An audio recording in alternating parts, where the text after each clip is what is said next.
Hello. Hello. Hello.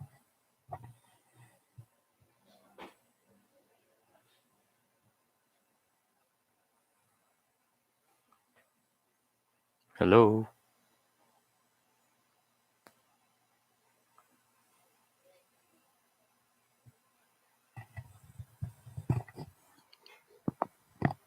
Hello.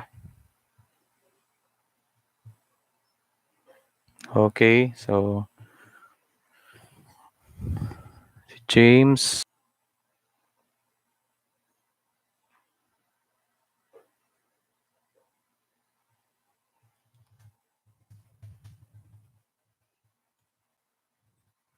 Hello, test mic. Test mic.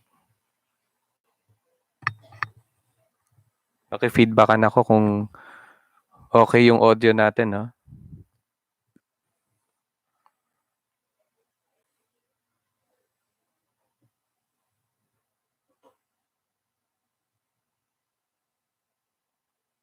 Okay. So, hintayin lang natin yung iba. So, we have 3 viewers right now. Okay.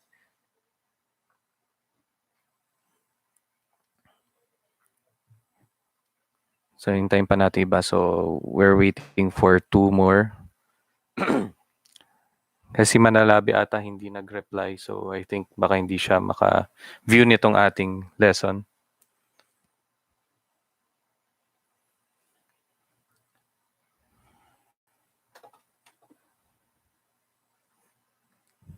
Nakikita nyo ba yung nasa monitor? Baliktad lang, no? Kasi naka-webcam, so naka-mirror. So anyway, ang importante na naintindihan naman kahit papaano yung nasa monitor natin.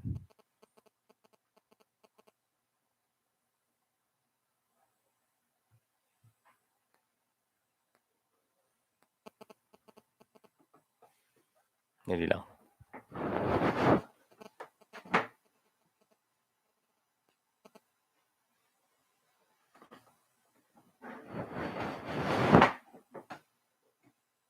Yan. So pinatay ko yung ilaw para medyo lumabas yung nasa monitor. Medyo ano lang siya, no? Mirror image lang, no? Okay, so we have 4 viewers. So we're still waiting for 1.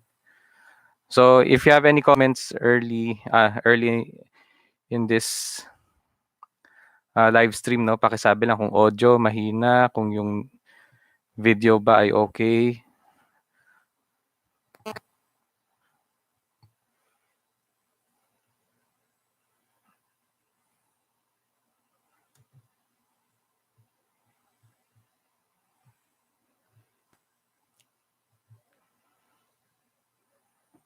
Okay, siguro we can start.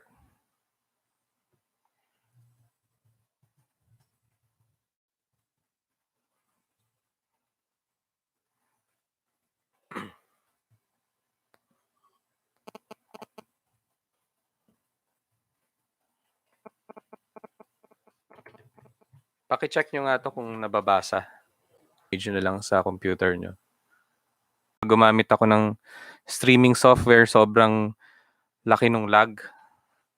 So baka hindi tayo magkaintindihan kapag gumamit ako ng streaming software na pwedeng gamitin yung or pwedeng i-project yung ating desktop.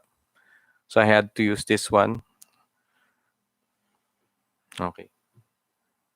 Okay, siguro we can start na, no? So sino pang wala? So nandito na si James, si Erica.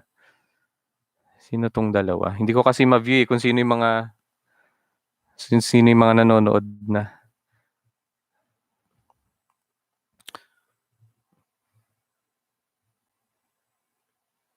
Si Marlon, nandito na ba si Marlon? So paki-comment lang na kung nandito na. Marlon, si Rogelisa, si Ricky. Kung nandito na lahat. Si Manalabi, I don't think kung makaka-view siya kasi hindi ata siya nag-reply dito sa group chat natin.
Okay, so I think we can start. So ito, lima na kayo nag-view, no?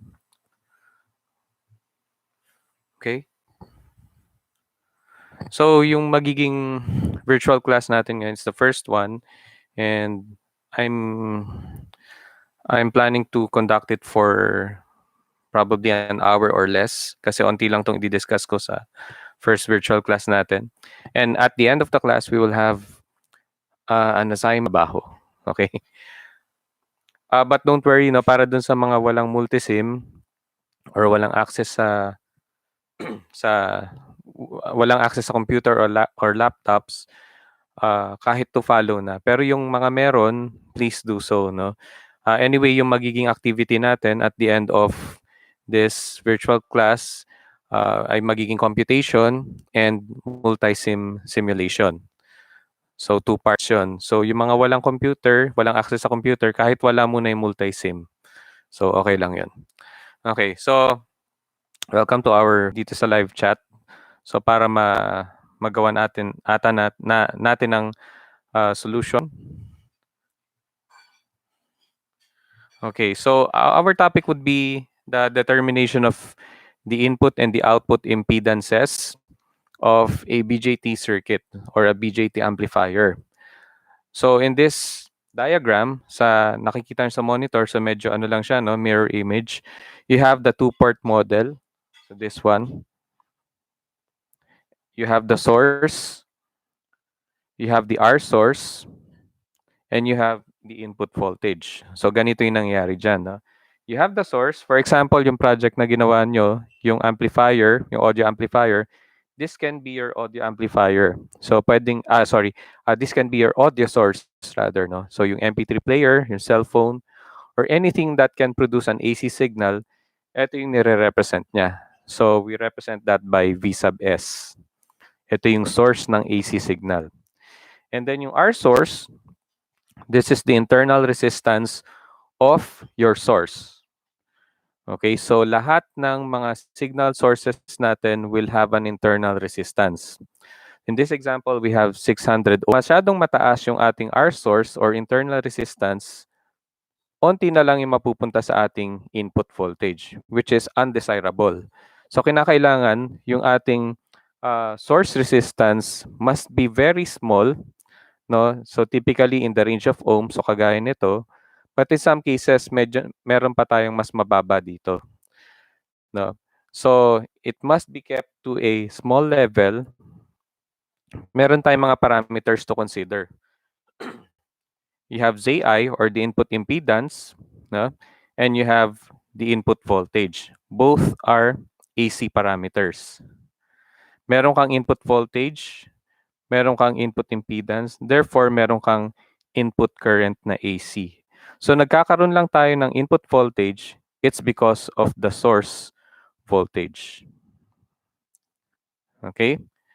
So let us now determine the input voltage. Basically, this is a basic voltage divider circuit. So ang ating source voltage nahahati sa pagitan ng internal resistance tsaka ng ating input impedance. Okay, so that's a basic voltage divider circuit. So kapag malaki yung ating input impedance, malaki ang possibility na mas mataas yung ating input impedance. Pag mas maliit yung ating internal resistance, mas malaki yung possibility na mas malaki mapunta dito. So basically, ganito lang ang rule dyan. No? Series resistance must be small and input impedance must be high. Okay? So para mapunta yung VS, majority ng VS sa ating VI. So how do we solve that? It's just a basic voltage divider circuit. Okay, so ito yung ating solution. So siguro i-screen capture nyo na lang, no, and then i-mirror image nyo na lang later on. So hindi ko alam kung nakikita nyo na. So voltage divider, the source voltage is equal to the voltage of the source resistance plus input voltage. So ito yung pinaka-basic na equation natin, itong tatlong yan. So ipakita ko lang ulit dun sa ating diagram, no? So ito is equal to voltahe nito plus yung voltahe nito. Ulitin ko. Ito, the source voltage is equal to the voltage at the source resistance plus the voltage of VI. All are AC. Okay? So next, we are going to use the voltage divider formula. Okay, so total voltage divided by total resistance is equal to the input voltage divided by the resistance at that point. So in this case, AI. Okay? So total voltage over total resistance is equal to voltage at the input divided by the resistance at the input. So ito yung pinaka-equation natin. Ito. So I hope ma-screen capture nyo siya or whatever, no? Okay. So given naman yung ating mga values for Vs, given yung value for total resistance, pero unknown yung Vi at the input. So take note, ha? Please take note. The input voltage is equal to 6.67. So let me just explain that. Meron tayong input or source rather na 10 millivolts. Ang napunta dito is only 6.67 circuit. So it can be any configuration. Pwede siya maging common emitter, common base, whatever, no?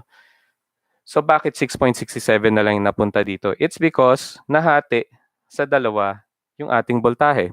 May voltage divider tayo. So it's divided between the source resistance and the input impedance. Ito yung sinasabi ko kanina na kinakailangan maliit yung ating R source at malaki yung ating input impedance para majority of the source ay mapunta sa input. Tayo ng mga amplifier circuits, alam natin yung papasok na signal. Okay? So, do you have any questions with the first slide? So, pwede kayong mag-chat, no? Dito sa ating live chat. So, I hope you're all doing okay there kung nasaan man kayo, no? So, do you have any questions sa ating first slide? So, anyway, i-send ko rin itong PowerPoint natin doon sa group chat natin, no, para meron kayong reference later on.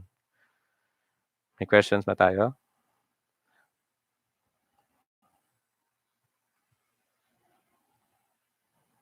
Okay. So next. So we have a two-port system. So basically parang nauna rin ito yung naunang slide natin. So you have a two-port system. It may represent yung common emitter. The circuit can be represented by a two-port system na naka-block. So para mabawasan yung complexity ng ating analysis, minsan ginagawa na lang natin block. So minsan nilalagay natin dito, halimbawa, if it is a common emitter, susulat lang natin dito common emitter, voltage divider configuration. So nilalagay natin dyan. Okay, anyway, this is similar to the first circuit. So you have your source, which is 2 millivolts. So I hope nakikita, no? Medyo adjust natin. Ayan. 2 millivolts. An internal resistance of 1K. So yung resistance na yan, kasama nitong source, parang yung kanina. So lahat ng signal sources natin have an internal resistance. So lahat ng mga commercially available na signal source natin, they made possible na pababain ito. Bakit? Para majority mapunta dito sa input ng ating circuit. Okay? So next, input impedance is unknown. And then input voltage is known. This is basically a voltage divider pa rin. So laging voltage divider yung nangyayari sa ating input side. Okay, so ulitin ko na. Si source voltage na hati sa pagitan plus VI is equal to Vs. Okay, so I prepared two solutions for this. So unahin natin itong nasa taas. Ayan. So since this is a voltage divider, pwede nating isulat yung formula natin for that, no? Pwede rin naman ito, yung Ohm's law. So ito yung sinasabi ko kanina, no? Vs or the source voltage is equal to the voltage at our source plus the input voltage. So basically itong tinuturo ko ngayon, yan. Ito yung voltahe ng our source. Ano yung components ng voltage ng our source? Input current times our source or our sense. So nandito siya. Ito, yung dumadaan na kuryente dito, pumapasok din dito sa ating input side. So pag minultiply natin si I sub I tsaka si Z sub I, makukuha natin si V sub I. Okay, so ito yon values. So I sub I is unknown. Okay? Known yung source which is 2 millivolts. Known yung resistance, 1K. So ito medyo mataas no compared dun sa kanina. Yung kanina natin is 600 ohms. So medyo mas mataas siya. No? Plus, dito sa ating V sub I, hindi alam yung I sub I, hindi rin alam yung Z sub I. But given naman yung V sub I. So we can write down the value for V sub I. Okay? Rearranging the equation, masosolve natin ngayon yung input current. Ang input current natin is 0.8 microamperes. Okay. So meron tayong 0.8 microamperes na dumadaan dito at pumapasok dito sa input natin. So ulitin ko. Si 0.8 microamperes nanggagaling dito, dumadaan kay our sense at pumapasok sa ating input. Okay? So after that, we can get the value of Z sub I kasi I sub I times Z sub I is equal to V sub I. Okay? So given yung ating V sub I, na-solve natin si I sub I, makukuha natin ngayon si Z sub I. So the input impedance is now equal to 1.2 kilo ohms. Okay? So kung makikita natin dito, malaki nga yung input impedance natin but the series resistance is medyo malaki rin. So 1K, ito 1.2. So tignan natin, no? Anong mangyayari or mami-interpret natin. The second equation that we can do is the voltage divider. So we have the total voltage over total resistance, okay, is equal to the input voltage divided by the resistance at the input. Ang resistance sa input natin, Z sub I. Okay? So rearranging our equation, makukuha natin ang 1.2 kilo ohm. So pareho lang yung makukuha natin basically, no? Using those two equations. So yan. I hope may screenshot nyo ng medyo malinaw to, no? So anyway, siguro mamaya pipicturean ko to and isesend ko sa group chat natin para mas malinaw yung quality nung 2 millivolts ang ating signal source. Ang ating resistance is 1K, but the input impedance is, na-calculate natin as 1.5. So tignan nyo yung nangyari. 2 millivolts, ang napunta dito is 1.2 millivolts na lang. So medyo mababa. Okay, so kinakailangan ito, bumaba siya, or kung hindi natin makokontrol to, anong pwede natin gawin? Pwede nating pataasin yung input impedance. So how do we increase the input impedance? Depende sa circuit. So parang yung ginagawa nyo na computation, di ba? Kaya pinapakompute ko sa inyo yon is para malaman natin kung paano natin lalaro yung mga values. Di ba? Input impedance. For example, sa ating, yung pinapasolve ko sa inyo, di ba? That is RB parallel with beta RE. So kung gusto nating taasan yung input impedance, pwede nating taasan yung value ng RB. No? Or pwede natin laruin yung RE natin, no, by changing the value of IE. So ito, we can change this para mas tumaas pa siya, para mas mataas din yung ating input voltage. Okay? So, you have any questions dito? Ano yun? 1.5 yung nakalagay saan? Saan yun?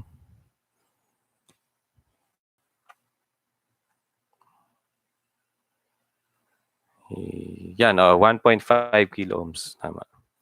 1.5 kilo ohms siya. Itong nandirito, input voltage. Input voltage yung 1.2 millivolts. Ano lang siya, medyo mahirap lang siyang maintindihan kasi ano siya, naka-mirror image. Interpret ko, no? Input voltage is equal to 1.2 millivolts. Ito, VI siya. Okay? Yan.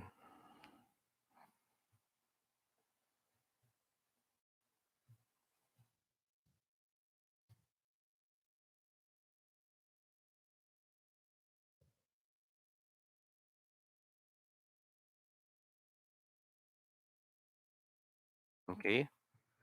So may questions pa tayo dito sa second slide natin.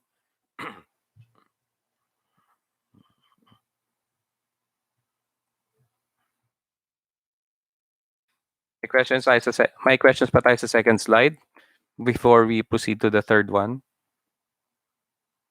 So 6 na pala kayo. Nandito ba si Roel?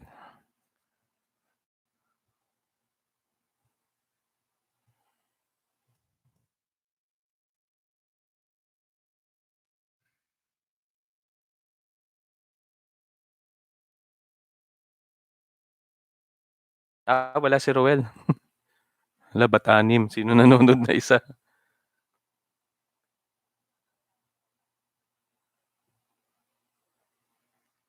Okay. So ayan, medyo ano ata siya, no, parang blurry ng onte. So please bear with me, no, kasi itong madumi ata itong aking webcam. Ayan. So ayan na. Okay. Hindi pala siya naka-mirror sa inyo. Okay, so okay naman. Okay. Okay. So third slide na tayo. This is a comparison of the three configurations ng ating bipolar junction transistors based on the input and output impedances. So basically, itong ating lecture is all about impedances ng BJT. Okay? So for the first one, so can you see? Nakikita ba? Okay naman, no? So for the first row, we have the input impedance. So ikumpara natin the common base, ang kanyang input impedance, typical to, typical value, a few ohms to 50 ohms. So ang common base, mababa lang ang input impedance niya. So we're expecting na medyo mababa yung papasok ohms, mababa yon. Pag nasa kilo ohms, medyo nasa medium range na siya. Pag nasa kilo ohm, hundreds of kilo ohm to meg ohm range, mataas. Okay? So mababang input impedance ng common base. The next one, we have common emitter, a few hundred ohms to about 6 to 7 kilo ohms. So basically, nasa medium range siya, yung ating common emitter. Medium range yung ating 100 kilo ohm range. So ito mataas. Mataas yung input impedance nito. Remember, ang common collector is used as an impedance matching device. So ibig sabihin, pag meron tayong high impedance na circuit tapos low impedance na load, hindi natin sila pwedeng i-directang i-connect. So parang sa circuit na ginawa nyo, di ba? Ilang stage ba yung ginawa nyo? 2 or 3? So I think may gumawa ng 3, no? Yung first stage natin, which is the common emitter, hindi mo pwedeng i-directa sa speaker. So siguro later on, i-try nyo, no? Kung nandun yung circuit, no? I-recta nyo yung speaker dun sa first stage. So medyo mahina yung sound or basically parang wala kayo maririnig. No? So kinakailangan natin ng circuit sa pagitan ng first stage, which is your amplifier, and the load. So imamatch natin yung high impedance na circuit sa low impedance na load. So gagamitin natin is common collector. So ang property ng kanyang input impedance is mataas. So nasa 100 kilo ohm range ang common collector signal sa input. Okay? So next, sa output impedance naman natin, we have the common base. Okay? common base ang output impedance, mataas. Okay? So, pwede tayong mag-connect ng mataas na load sa ating output ng common base. And also, the common base is used for high-frequency applications. Common base is a voltage amplifier, but it's most suitable for high-frequency applications. So, medyo matataas na frequencies. Okay. Next is for the common emitter. Yan. Ang output impedance niya ay nasa 40 to 50 kilo ohms. Match a high impedance amplifier to a low impedance load. Okay? Kaya siya ginagamit bilang isang voltage buffer or impedance matching circuit. Okay? So do you have any question dito sa ating comparison ng impedances ng BJT circuits? May question ba tayo dito?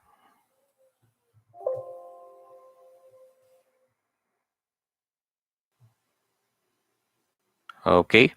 So, since wala kayong question do sa mga naunang slide, i-discuss ko na ngayon kung paano natin i-measure ang input at output impedance ng mga amplifier. Okay? So, ibababa ko lang tong monitor sandali.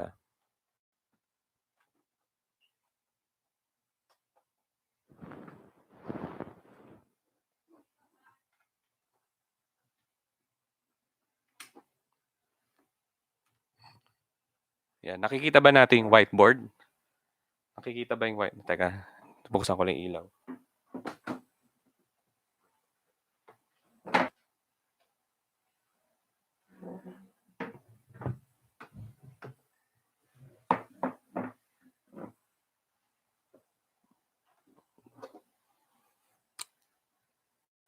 So, tignan natin .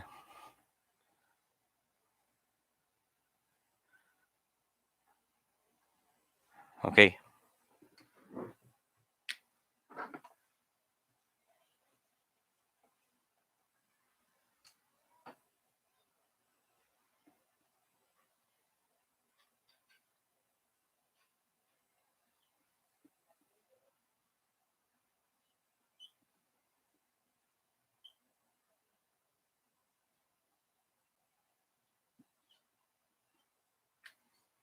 Okay.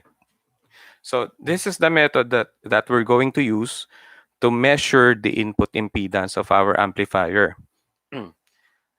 As I've said before, hindi natin pwedeng direktang sukatin yung input impedance ng ating circuit. Unang-una, it's caused by AC. No, yung AC na yan kapag meron lang tayong input signal. Di ba hindi tayo pwede magsukat ng resistance kapag merong naka-apply na voltage sa ating resistor? Okay, so pangalawa, it's AC. Wala namang tester na nakakapagsukat ng AC resistance. So ulitin ko, no? Input impedance is an AC resistance. Okay. So basically, gagawa tayo ng isang voltage divider para dun sa ating circuit. Okay, so before tayo mag-focus dito sa nasa taas, magdodrawing muna ako ng voltage divider sa baba, no? So siguro I will give a very basic example for the DC.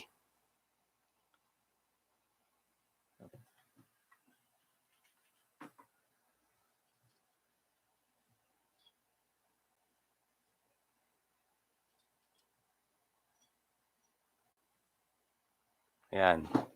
So, focus muna tayo dun sa nasa baba. Ito.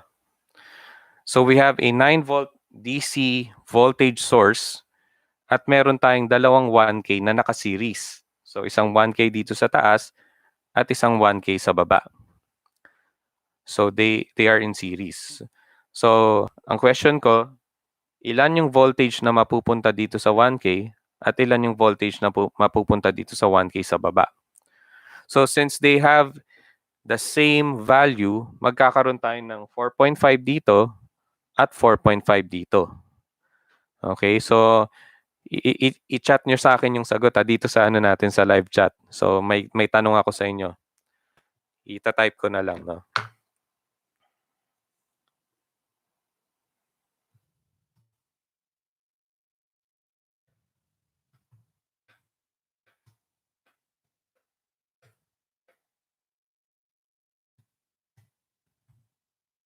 So, pakilagay lang yung inyong sagot dun sa live chat natin. So, yan yung question ko.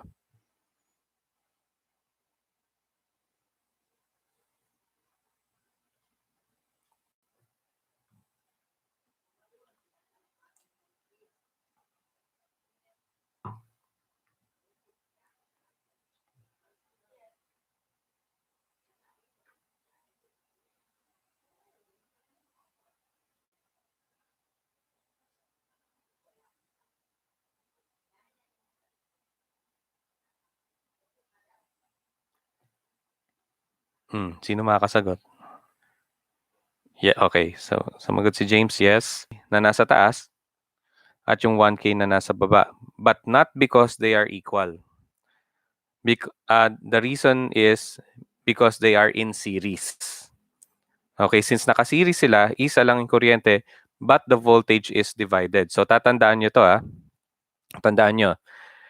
Ayan, yes. Tama yun, Marlon.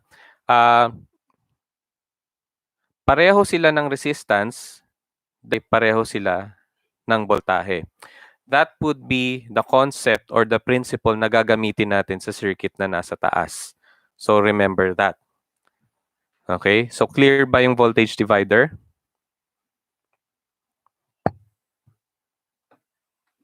This one, itong block na to, this represents your amplifier. Okay? So, it may be the common emitter, the common collector, or the common base. So, any amplifier, nire-represent nitong block diagram na yan. Okay, sa input side natin, meron tayong input impedance.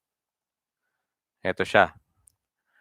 Ang gagawin natin ngayon is maglalagay tayo ng external components ng ating circuit. So, ang gagamitin yung circuit is yung sinend ko, yung 4-41 ata yung number nun, no? Yung pinakompute ko.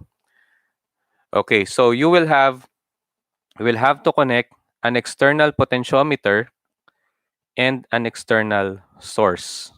Okay, here's my question. So, sagutin nyo na lang sa live chat, no?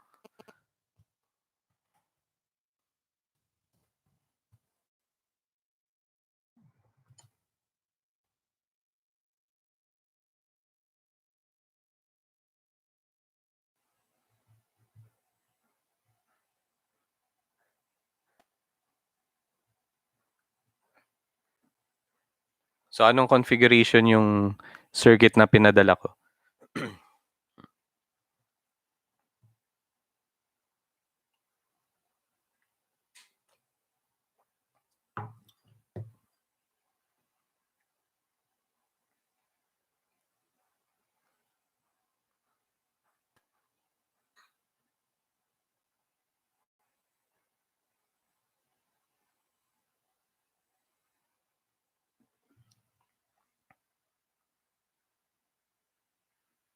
Yan, anong circuit yan?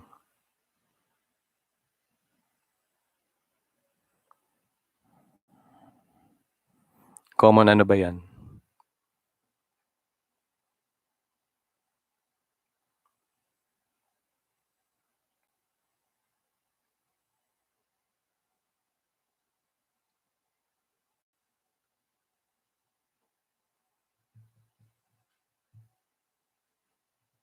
O, yan ay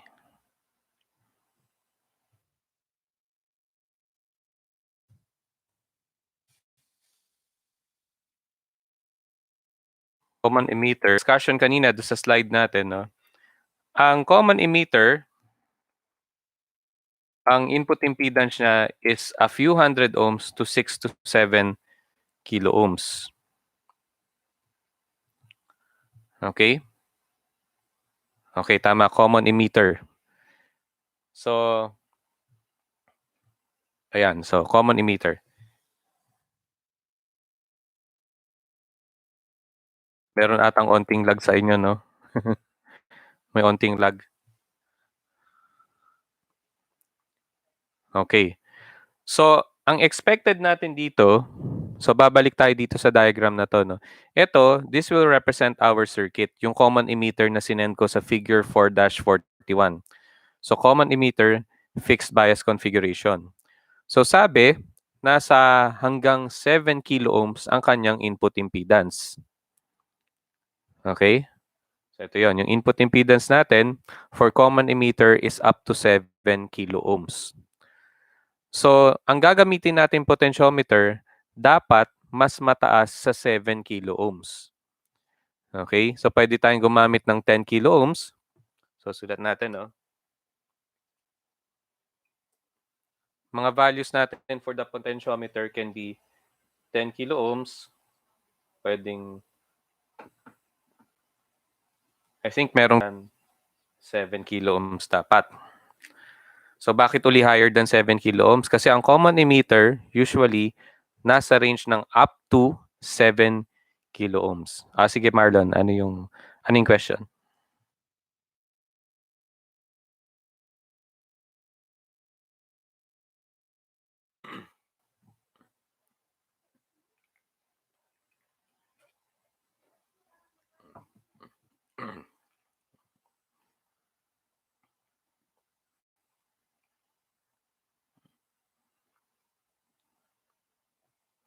Kapag fixed bias, sige.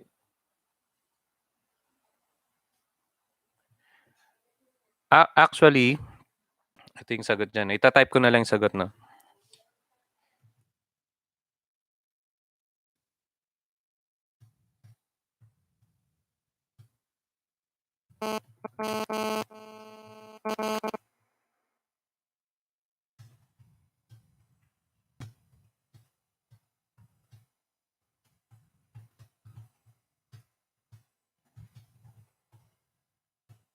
Yan.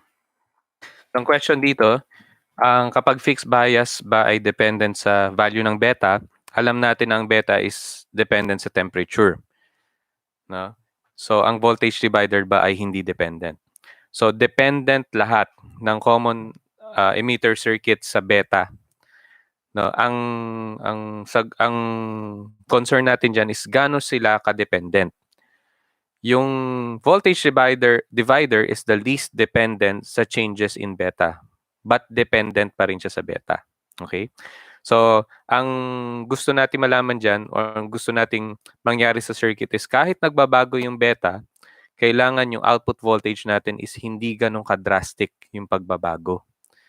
So, nagagawa yun ng ating voltage divider circuit configuration for the common emitter.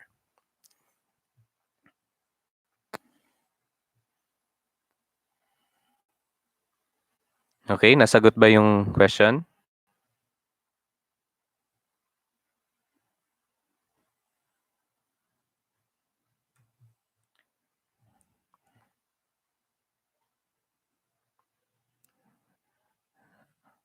Okay? So, next. So, may question pa tayo before we proceed?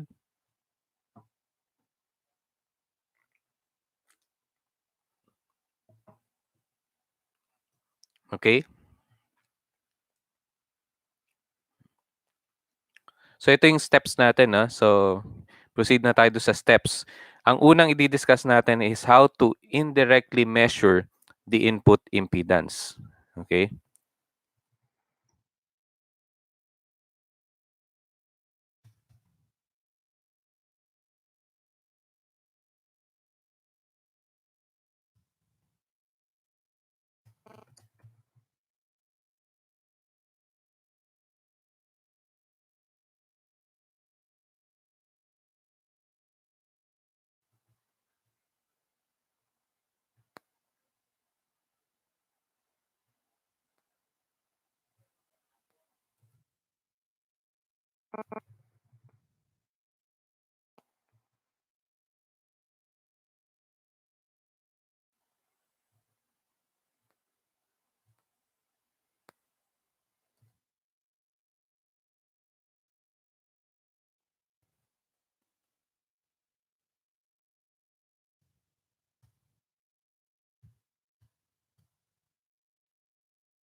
Okay.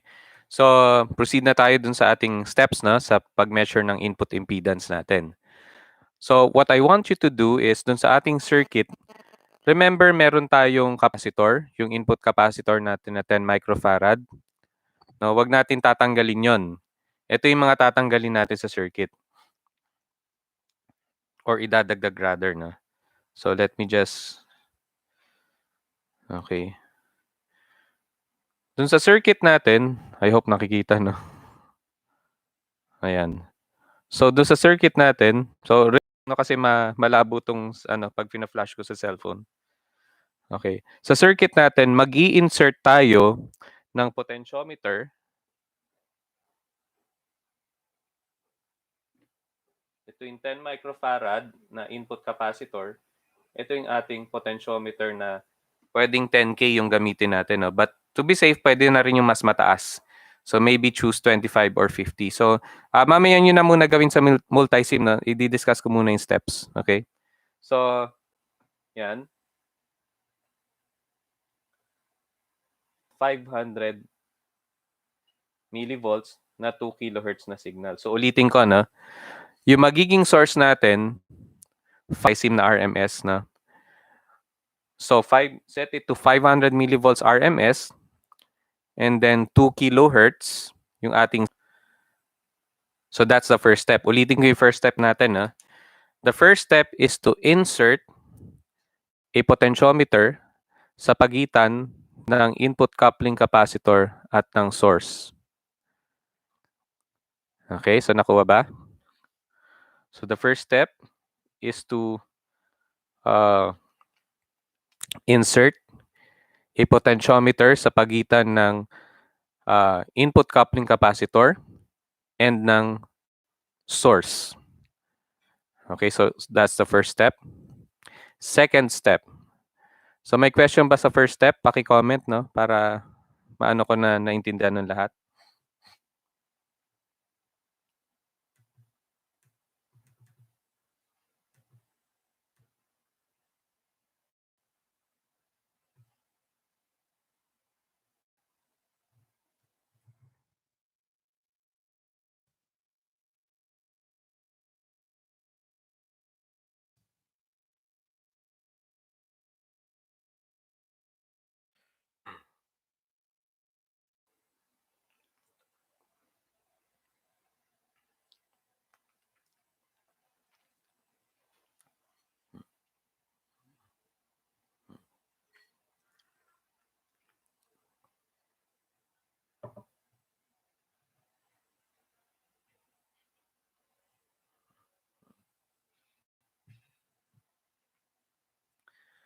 Okay? So second step. So sa second step na tayo, no?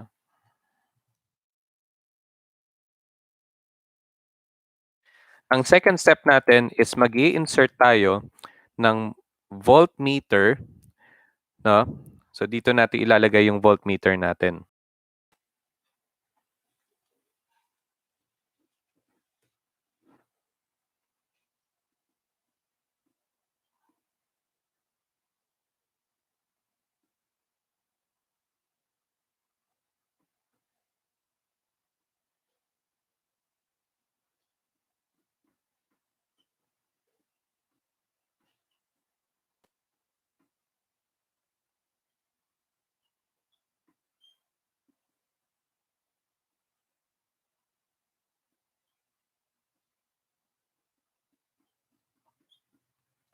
Okay. So maglalagay tayo ng voltmeter before the input coupling capacitor. Ang sinusukat natin doon actually is yung VI or yung input voltage. So kanina, doon sa dinidiscuss natin, di ba meron tayong source voltage, meron tayong series voltage na nandito sa series resistance natin, and then meron din tayong input voltage. So basically, ganito yung mangyayari. Yung source voltage, mahati sa dalawa. No? Source voltage, mahati sa pagitan nito ng potentiometer at nung input impedance natin. So kapag in-add natin ng voltahe nitong dalawang to, that is equal to Vs. So meron tayong basic voltage divider.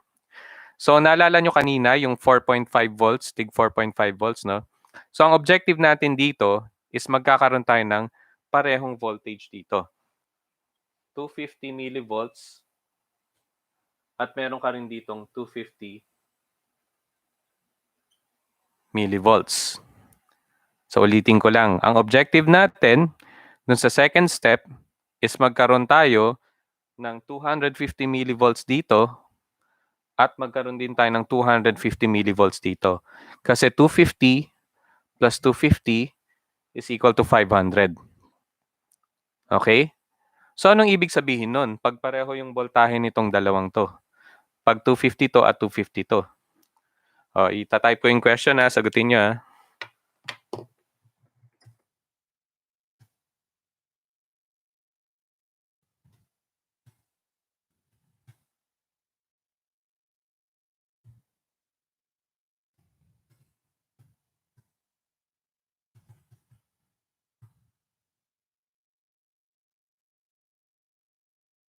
O, pakisagot, no?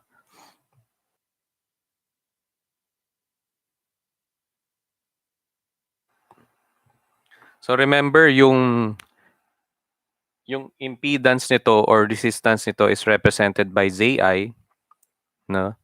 Ito naman, let's call this R pot. So yung resistance ng potentiometer. So let's call this R pot, which means yung resistance na potentiometer. Ito naman, this is represented by Zi or the input impedance. So parang ganito yung nangyari sa atin. So merong So ibig sabihin ba mas mataas yung Zi kaysa R pot or mas mababa yung Zi sa R pot or pareho lang sila?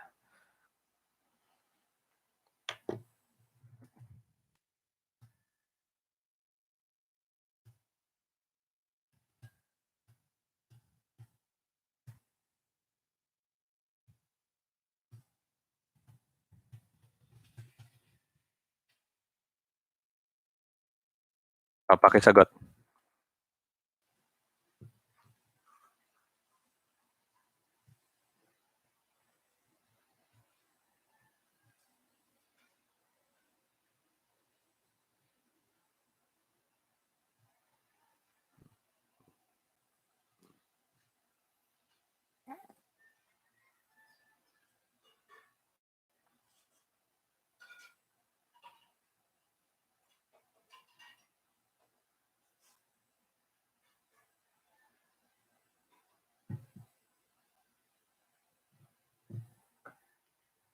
Okay, so yes, tama yung mga sagot ninyo, no? So yun yung magiging basis natin. So naintindihan natin, no? So kailangan iset natin na parehong 250 at 250 ito para pareho sila ng resistance. Take note, yung Zi cannot be directly measured. Pero here's another question. Can you measure the resistance of the potentiometer?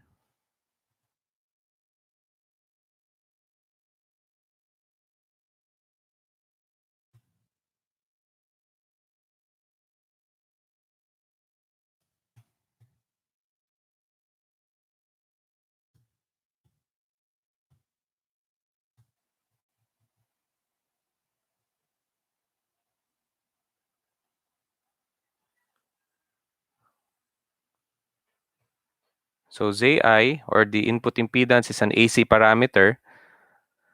So you cannot directly measure it. But can you measure the resistance of the potentiometer directly using, for example, an ohmmeter?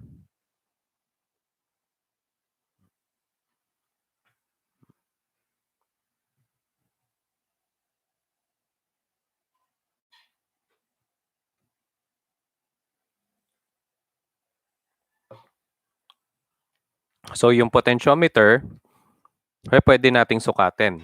Halimbawa lang, for example, ang nasukat natin sa potentiometer is 5 kilo ohms. Ano daw ba ang magiging value ng Zi? So itong question ko. If the value of the potentiometer is 5 kilo ohms, ano kaya ang value?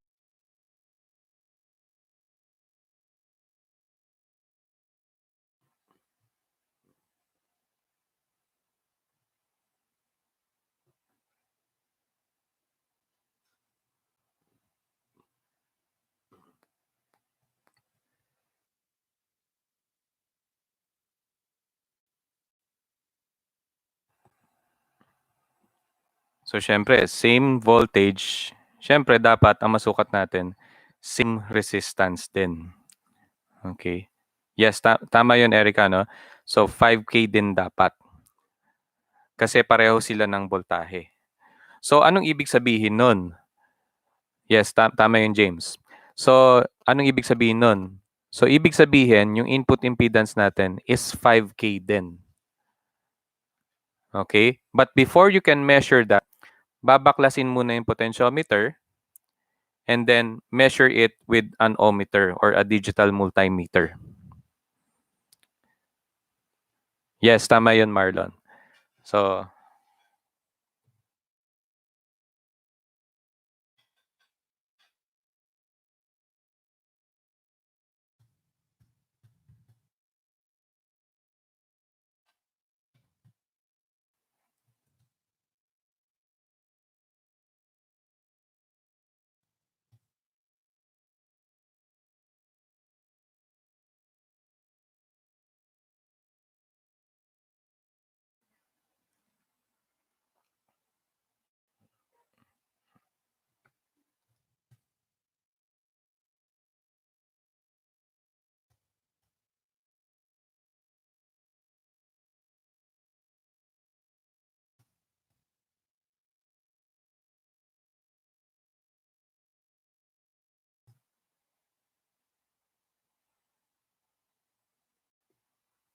okay.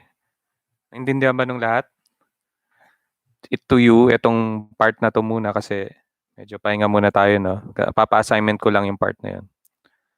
So, input impedance muna yung susukatin ninyo. Okay? So, that will serve as your assignment for now. So, pahinga muna tayo. Maybe we can meet. Basta I'll post dun sa ating group chat, no, kung kailan ulit ako available at kayo. You can send it via our group chat. Okay? So, may concerns pa ba yung iba before I end this session?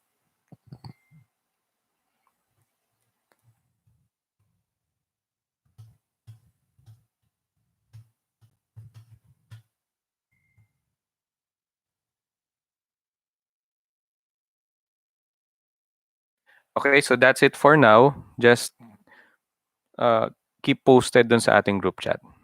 Okay? So have a nice day and keep safe. Thank you.